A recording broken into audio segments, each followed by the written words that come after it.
How did you get into the glass game?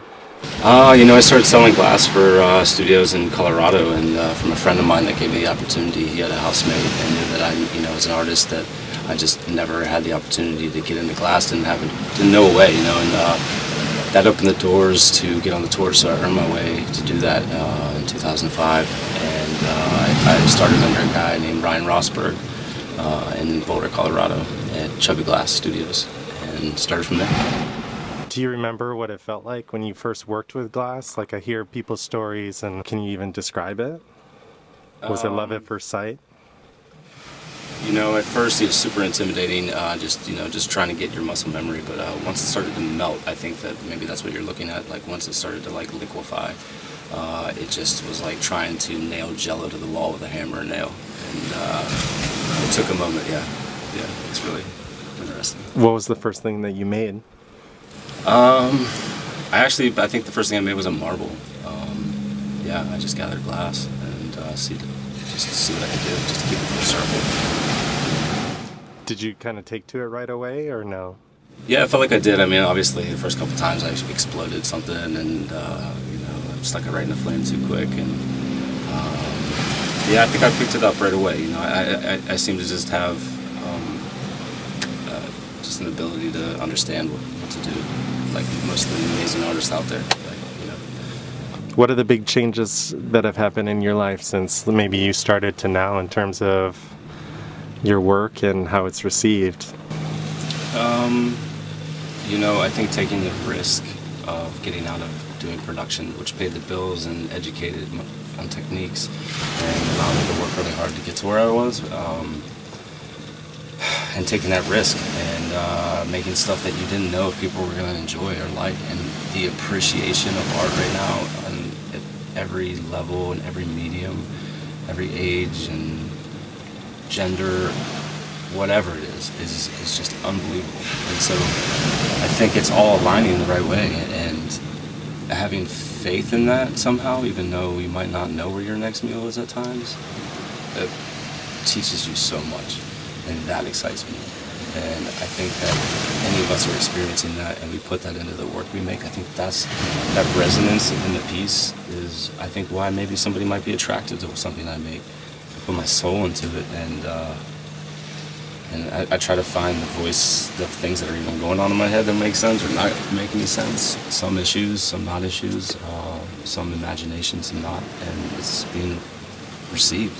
And it might not be the most received, but I'll take any little bit I can get, and it makes me feel proud. And then sort of where does your inspiration come from, or where maybe you can talk about the Eastern influence that I see in it, and the shaman figures and the Shaolin figures now, like. Yeah, and just I was really influenced by a lot of spirituality growing up, and I thank my father and mother for that. And my father, my mother passed early, but my dad went on to just educate himself in all its forms, and allowed me to see light and everything.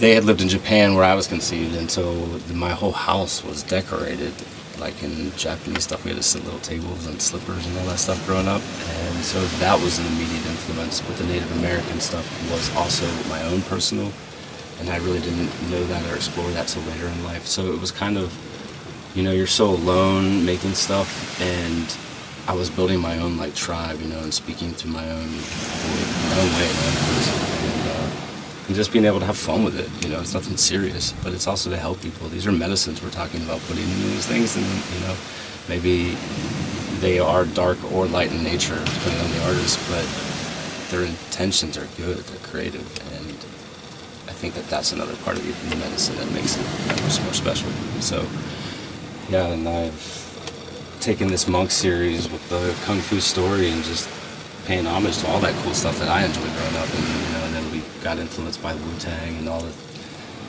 those sorts of other underground influences, but it was really just to kind of build a story and build pieces that were just unique and one of a kind, and just see where it could go, and then work with other artists that could come up with other concepts that we can camouflage them together. And, are you a big Kung Fu film fan? Yeah, I love Kung Fu films for sure, man. Who doesn't? What's your favorite? Even all the Wu, but the Iron Fist movie, part of the Wu-Tang films, is definitely one of my favorite. So, Man with the Iron Fist. And, you know, and the newer ones, the IP Man ones are really good if we have to go into the new films. But, yeah. It's a battle out there. Everybody, we're all going through this battle, and whether it's within ourselves, for sure. And everything around us seems so out of control, and really we can't do much about most of it, and except for what is within your space. And Kung Fu works with both defending yourself and protecting, and inner peace and meditation, all those things. So why not work on something that I'm working on within myself that might, you know, spark a interest in somebody else that needs that same communication, and it opens the door at least, you know. And so, and I can have fun with it. Do you do martial arts at all, or no? I did growing up, and I don't anymore. I mean, I just try to stay as active as possible, but I don't practice anymore. Did martial arts teach you any long-lasting lessons? Like, I know for me, I wasn't too serious. Like, I had a black belt, right? But like, what the fuck does that mean, right? You can do a tornado kick, but someone can just still kick the shit out of you, yeah. Right. But yeah, like, did it have?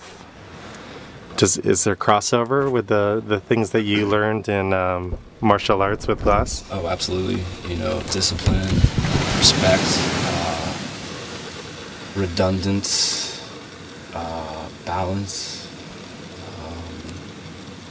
chi. You know, and when I go back to respect too, again, I mean, it's just like you see a lot of people that are growing up not having that much respect, especially for their elders, and that's a weird thing. And so now it's almost like those of us that are in that cross generation have to like kind of upkeep that sort of passed on respect and maybe teach it. And I think that martial arts really taught that a lot, and so it allowed me to be a lot more comfortable with exploring the mature side of myself, you know, and coming to terms with that. And I think that I don't even know where it's going to go, to be honest. Where do you think that like lack of respect comes from? Instant gratification. And just like, you know, you want something that is kind of there. And whether your parents just buy you something because you were going to cry about it, or, you know, press a button and it's there. And, you know, glass, you have to have respect for the medium because it is a communicative element.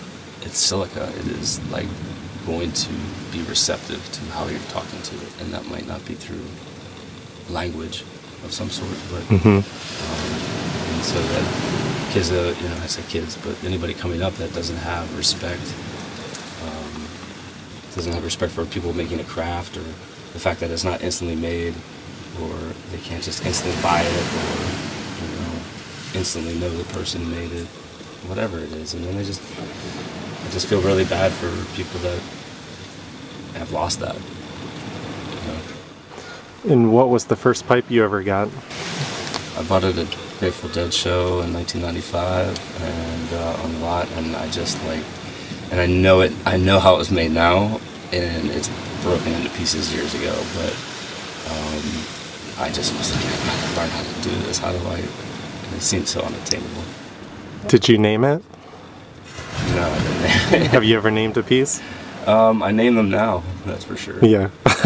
Yeah.